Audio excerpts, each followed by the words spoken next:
regarding po sa medical update po natin, clinically stable naman po si Senator Marcoleta. Control po ang blood pressure po natin ngayon and nakapagpasa na po kami ng medical report, so antayin na lang po natin. Malaki ang posibilidad na mailipat na sa regular na kulungan ngayong linggo si Senator Rodante Marcoleta. Ito'y matapos ang 1 linggong pananatili sa Philippine National Police General Hospital dahil sa fluctuating blood pressure at mild pneumonia.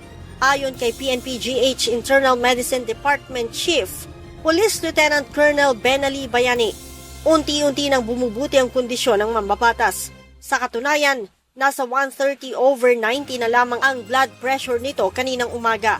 Tinatapos na lamang din ng senador ang pag-inom ng kanyang antibiotics para sa kanyang mild pneumonia. Doon po sa pneumonia niya na contracted beforehand pa na na-admit po siya sa amin. So for completion na lang po yung antibiotics niya, then tulad po ng sinabi ko, anytime po pwede naman na po. Kailan po yung complete yung antibiotics? July 15 po. Ayon sa opisyal, hindi na rin isinailalim sa rehabilitation si Senator Marcoleta para naman sa kanyang cervical spine. Sa halip ay binigyan na lamang ito ng gamot. Sa ngayon, sinabi ni Police Lieutenant Colonel Bayani na fit to travel na ang mambabatas. Sinagot ko na po yan last time po nung nasa Sandigan po tayo. Fit to travel naman. Mayroon na rin aniyang resulta ang isinagawang 2D echo test kay Senator Marcoleta, subalit tumanggi ang opisyal na sabihin sa media ang resulta nito. Sagot ko na rin po yan kay nandun na po sa medical report po namin lahat po yan.